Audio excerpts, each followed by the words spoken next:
Hi friends, काफ़ी time बाद अपना वीडियो भेज रही हूँ बिकॉज़ मेरी थोड़ी तबीयत ठीक नहीं थी। तो मैं अभी आपको ज़्यादा देर नहीं करते हुए ध्वनि का जो लेसन प्लान है वो डालूँगी।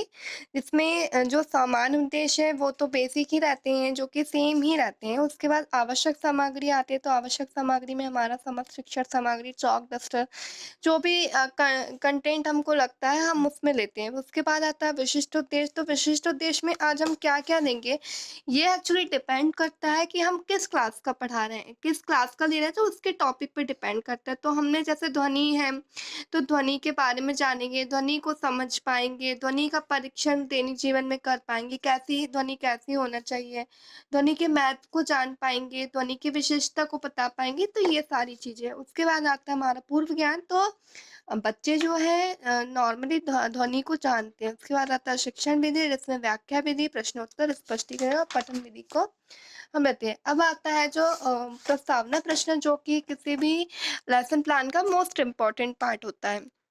इसमें हमने फर्स्ट क्वेश्चन लिया है कि मानव कर्ण के द्वारा क्या किया जाता है, तो किसी की भी आवाज सुनते हैं हम। इसके बाद ध्वनि का संचरण मानव कर्ण तक किसके माध्यम से होता है, तो वो वायु के थ्रू होता है। उसके बाद वायु द्वारा ध्वनि का संचरण किसके द्वारा होता है, तो वायु के कणों द्वारा होता है। और वायु कर्ण के किस भाग तक ध्वनि लेकर जाती है, तो कर्ण पटल तक जाती है। और ध्वनि के गुण बताइए, तो ये जो ध्वनि के गुण अगर हम पूछते हैं, तो ये स्टूडेंट्स के लिए क्या होगा, समस्यात्मक रहेगा। इसके बाद हमारा उद्देश्य कथन आता है, तो हम देखते हैं कि हम आज ध्वनि के बारे में संपूर्ण इन्फॉर्मेशन लेंगे। इसके बाद आता है प्रस्तुतिकरण। प्रस्तुतिकरण में ध्वनि क्या है और उसके कारण को जानते हैं। तो सबसे पहले हम फर्स्ट ऑफ ऑल विकासात्मक प्रश्न कुछ लेते हैं, जिसमें सुबह जल्दी उठने के लिए हमें क्या करते हैं, तो अलार्म लगाते हैं। ठीक है। उसके बाद आकाश में बिजली चमकने पर क्या सुनाई देती है, तो आकाश में बिजली चलने पर हमें एक प्रकाश जो रहता है वो दिखाई देता है। ठीक है। और उसके बाद चमकती है, उसके बाद ध्वनि सुनाई देती है।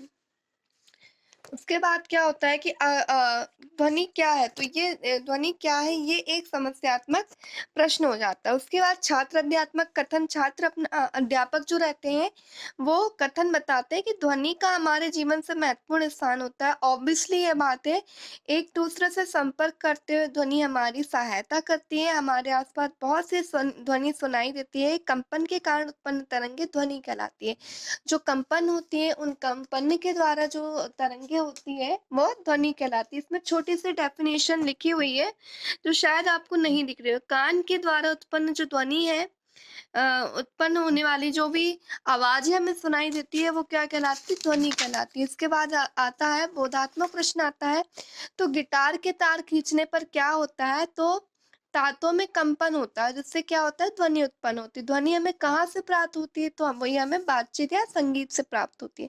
इसके बाद आता है हमारा मतलब ध्वनि का संचरण हम कैसे करते हैं, तो हम जानते हैं कि ध्वनि करती है, ध्वनि कंपन करती वस्तु द्वारा उत्पन्न ना होती है, जिससे होकर ध्वनि गुजरती है, माध्यम कहलाती है। मतलब वो जिसके थ्रू जाती है वो एक मीडियम कहलाता है, माध्यम कहलाता है। ये माध्यम ठोस, द्रव, गैस हो सकता है। ध्वनि के संचरण के लिए वायु सबसे सामान्य माध्यम है। अगर हम बात करें कि जो किस मीडियम में सबसे ज्यादा, तो वायु जो रहेगा, वायु जो है वो एक सामान्य माध्यम है। इसे छात्र ध्यानपूर्वक सुनेंगे। यहाँ पे हम व्याख्या विधि का यूज कर रहे हैं, और यहाँ पे छात्र अपने लिए पठन विधि का भी उपयोग कर सकते हैं। उसके बाद हमारा आता है बोधात्मक प्रश्न। ध्वनि किन किन माध्यम से गुजरती है, तो ठोस, द्रव, गैस तीनों से होकर गुजरती है।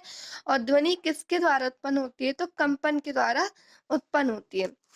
इसके बाद आती है हमारी द्वितीय अनावृत्ति। तो द्वितीय अनावृत्ति में विभिन्न माध्यम में ध्वनि की चाल क्या है, तो ध्वनि किन किन माध्यम से गुजरती है, तो सबसे बड़ी बात ठोस, द्रव, गैस, ये तीनों से गुजरती है। प्रश्नोत्तर क्वेश्चन प्रश्न है, क्या ध्वनि की चाल हर माध्यम से गुजरती में एक होती है, तो ये जो विद्यार्थी रहेंगे, विद्यार्थी के लिए समस्यात्मक प्रश्न रहेगा। उसके बाद आता है कि छात्राध्यात्मक कथन रहेगा। छात्राध्यात्मक कथन में रहेगा कि किसी भी माध्यम में ध्वनि एक निश्चित चाल से संचरित होती है। ठीक है। जो उसकी जो माध्यम में ध्वनि जो रहेगी वो निश्चित चाल से संचरित होती है। किसी पटाखे तड़ित गर्जन की ध्वनि प्रकाश के चमक दिखाई देने के बाद सुनाई देती है। मतलब जैसे ही उसका प्रकाश, जैसे पटाखा फूटेगा उसके बाद जब पहले प्रकाश आएगा उसके बाद ध्वनि सुनाई देगी, अर्थात ध्वनि की चाल प्रकाश की चाल से कम होती है। ठीक है? उसके बाद आता है कि उसके गुणों पर निर्भर करता है, और हाँ, इसके माध्यम के गुणों पर निर्भर करता है। चाल के माध्यम के ताप पर निर्भर करती है। जो ध्वनि की चाल है, किसी माध्यम में जो ध्वनि की चाल है वो माध्यम पर निर्भर करती है। जब हम ठोस से गैस अवस्था की ओर जाते हैं तो ध्वनि की चाल कम हो जाती है। मतलब ठोस से, यानी कि ठोस से गैस अवस्था की जाएंगे तो ध्वनि की चाल कम हो जाएगी। तो वायु में ध्वनि की चाल जो होती है वो 0 डिग्री सेल्सियस पर 331 मीटर सेकंड होती है। अभी हमारा बोधात्मक क्वेश्चन है, क्या ध्वनि की चाल हर माध्यम में समान होती है? तो ये बिल्कुल नहीं है। ऐसा नहीं होता है। ठोस, द्रव, गैस तीनों में ध्वनि की जो चाल रहती है वो अलग-अलग होती है। वायु में ध्वनि की चाल कितनी होती है? तो 0 डिग्री पर कितनी होगी? तो 331 मीटर प्रति सेकंड होगी। उसके बाद हम पुनरावृत्ति क्वेश्चन लेते हैं। ध्वनि क्या है?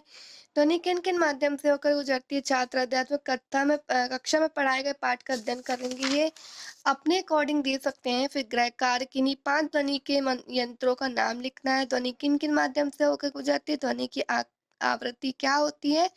उसके बाद ये छात्राध्यात्मक हस्ताक्षर और मार्गदर्शनी का हस्ताक्षर के साथ, इसी के साथ हमारा ध्वनि का जो लेसन प्लान है वो खत्म होता है, जो कि मुझे लगता है कि 6वीं या 7वीं की क्लास का है। तो उसके अकॉर्डिंग लिया गया है। ठीक है?